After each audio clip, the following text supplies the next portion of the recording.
Well, the scene today is it's very calm. It wasn't like it was 5 days ago.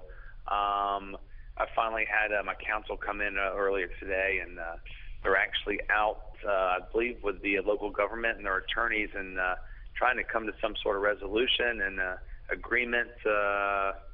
See, we can't put this thing to a rest now. Any specifics that they are demanding as conditions at this point, the workers?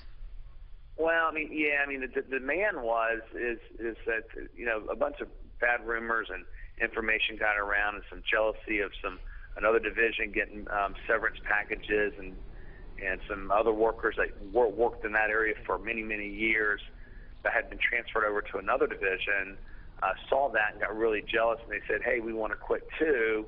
And so we're like, well, you have a job, you can't just quit. If you quit, you don't get a severance package. So there's a lot of confusion with all of that. Well, do the workers understand at this point that their jobs are safe and you're willing to negotiate? You know, I'm not so sure at this point in time, because, you know, they've got their that's a little scary thing about it. They've got their mindset, and they're seeing full severance packages. I'm hoping that's not the case of this big lump sum. I'm not so sure there's so much focus in it. They want to get that, plus they want to go back to work, and that's where, you know, the breakdown's happening. Do you feel endangered at all? No, I mean, actually, Friday and Saturday night were terrible. Friday, I stayed up all night. I was negotiating with the government because it was just out of control.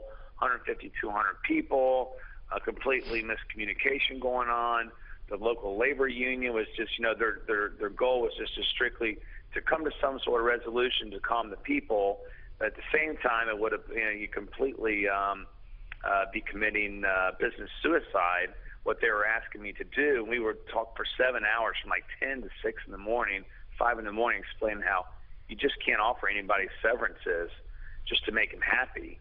Because in this particular case, 80% of the people in the company would take them. I wouldn't have a company left. And so that's where we got in kind of a standstill, because I really didn't sign any of these particular agreements, and that's when kind of things got bad and lockdown took place and stuff like that. But the local authorities are there, and you're in communication with them. Local authorities really stay out of this. I mean, yeah, they're outside the gate, and that's kind of the unusual thing about it, is that they really don't have any involvement at all. I mean, unless some physical harm is being performed or done or whatever it may be, they don't involve. So I'm in here. They have full open reign and access to me 24 hours a day, 7 days a week. You know, the second night, which was Saturday night, was the worst night, where they just kind of ransacked the office. 30 or 40 of them come in, sitting on the desk, on the floor. And stayed in there for 3 hours. Wow. Just really taking away your personal space. And then after that, banging on the doors, the glass, and bright lights. And that was the worst night. There was a big group in the factory who thought they were going to get their contract signed, and which I never executed, and that's what created all those problems. Have you after that's been okay. Have you reached out at all to U.S. authorities for help? Yeah, all over the U.S. I've been in constant contact with the U.S. Embassy, but, you know, it's really classified as a civil dispute, and which means here, you know, it's a monetary. The client is classified as a monetary issue with the facility, so they're limited in what they can do and how involved they can get. But they were out yesterday. They checked me. They brought me some medication. You know, just making sure you check my. You know, checked me over, checked where I was staying over, make sure I had the basics. So, so I have been involved with them that way. Is this the cost of doing business in China? I've been here a long time, and I don't want to, you know, I've been, everything I have about China has been very good to me. It's been very good to my family. I think this particular situation was just, you know, kind of fueled by bad information.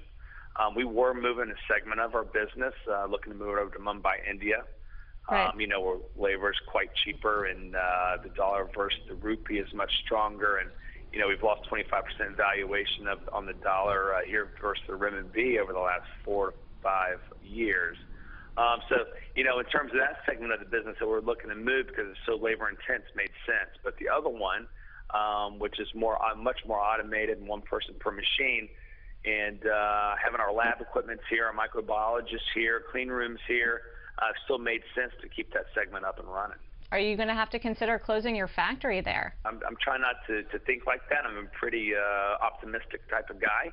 I think what we're going to have to see is I don't need a lot of people to run that particular segment of the business, but I have to see, I know my management and my supervisors and my microbiologists and the ones I need to run the more of the educated, higher educated segment of the business. They're all there ready to go. And I think at the end of the day, I will have adequate, staff and employees to continue on. But you are going to stick to your guns and you're going to stay in there and continue to negotiate until you guys can come to some sort of agreement here. Well, I mean, negotiations have just started as we speak, probably about 3 hours ago. Okay. And who are you negotiating with? I think what they did, with the labor union, I think they have a couple key people here that represent the factory and the workforce. And I think they're working with the labor union, telling them, what they can accept, not accept, and various things. And my attorneys are working with the local government and their attorneys to try to draw something up. Do you get the sense that there's more of an anti-American attitude right now in China? I've never, in the 10 or 12 years I've been coming here, ever felt like I wasn't wanted, wasn't appreciated. And I don't think any of these particular actions that are happening over the last 4 or 5 days are associated with that at all. But so it sounds like you must have been very surprised. Now, surprised, absolutely extremely surprised. The way to go about how to solve conflict or miscommunication or bad information, to put everybody in the playpen together, and you're going to stay there until it gets done. I know me, and maybe most people, I don't deal well, being pushed into a corner to get you to sign something. I kind of just turn the other way, and that's sort of like what's happening. Only today that we've actually made some progress 5 days into it.